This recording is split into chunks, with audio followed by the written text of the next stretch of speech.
Hey, what's going on? It's your tech homeboy. Make sure you like, share, and subscribe to this. When is the last time you made a great first impression? Better yet, when's the last time you made a horrible first impression? Something that you wish you could just turn back the hands of time, redo it.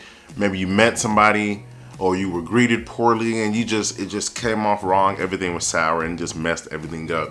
Or you were being watched or observed by someone who you didn't know, and then you met someone and then you met this person and you're like, oh man, so you've been watching me for the last 10 minutes.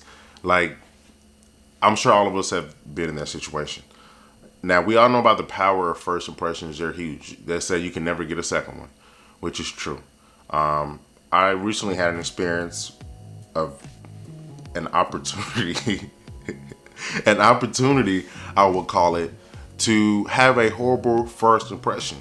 But because of my ability to extend grace and patience and to use the golden rule, treating people how I want to be treated, and thinking about the importance of first impressions, my first impression with this person and at this venue went well, and it should turn into something really positive for me. And I think it's something that you can take away from, and everybody can take away from. Now, wifey and I, we had a date night. We dropped the kid off. The daycare had a like a date night for parents kind of thing, where they take the kids in the evening and go kick it, right? So we dropped Mav off, and the wife and I, we went to a Latin restaurant here in town, not too far. Actually, it is a little far. It's in downtown Arlington, and it was great. It's kind of like walking into Little Miami. We walk into the lobby, and it's a small space, so we're kind of crowded at the front door, and there's only a single host. And I did not like, how the host handled queuing everybody up and introducing themselves to the group and figuring out who came first, who was reserved. And I expressed this to my wife because we did have a reservation, so I had an expectation in my head how things should go. Once I booked a reservation, and there were people in this group who did not book a reservation, so I had a different way of how things should have been handled, and I expressed that to my wife. And I'm just chilling, I'm like, hey, I'm not saying nothing. I'm not tripping to nobody. I'm just thinking, speaking to my wife, letting you know what's in my head. And a great experience. The restaurant came over. I don't know if they do this normally if there's a large group, but they came over and they gave us free champagne to everybody who was in the front, kind of waiting and forming a group in the front and kind of blocking the entrance, honestly. And finally, when we were sat, we instantly made a bond with the person who sat us, and it was a fortunate experience because if we were, or if I'm not gonna throw wife in this, but if I was ugly or even had negative body language, because what you say matters, how you present yourself matters too. But even if I had negative body language and I had an attitude, and I was just negative about the situation, I could not have got this opportunity. And I'm gonna talk about the opportunity in a second. Don't worry about that. So what you say matters, how you present yourself matters, your body language matters. All those things matters when you talk about first impressions, because your tone matters as well. So when people, have an idea of you, and when people have this image of you in their head, and you're fighting against that image, and it doesn't make sense, and you're like, how does this image, how am I, reflecting this image to people when they think about me?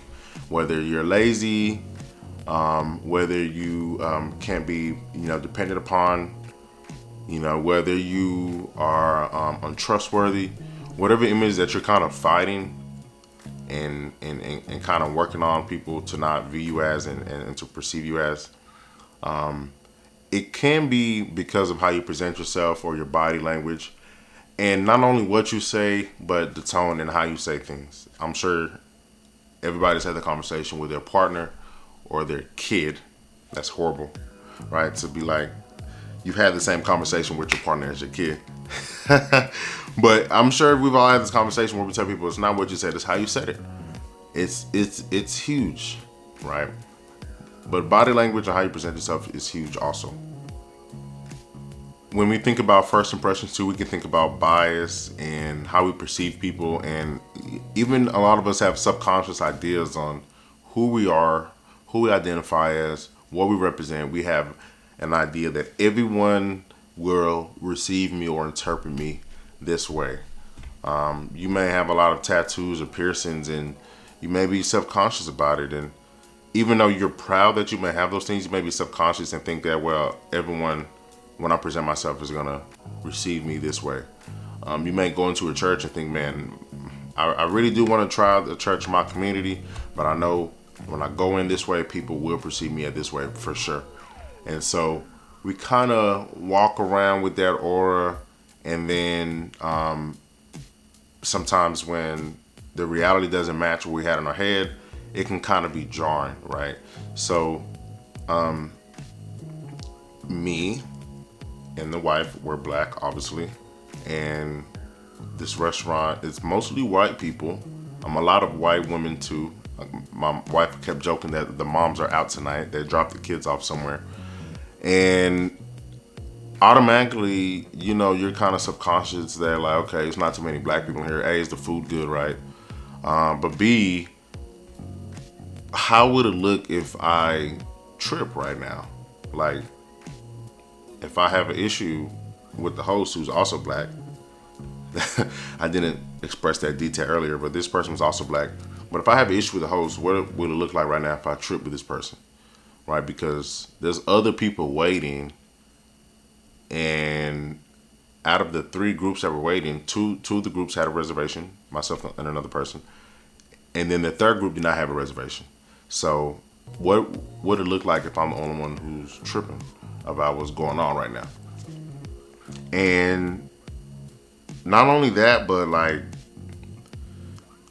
I'm sure too that the host, I'm not sure, but maybe the host also had a bias in their mind that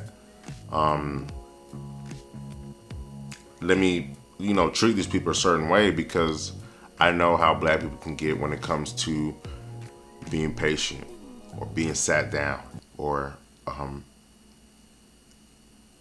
perceived bias towards them, because if it looks like I'm serving a bunch of white people before this black couple comes in, it may present a certain issue.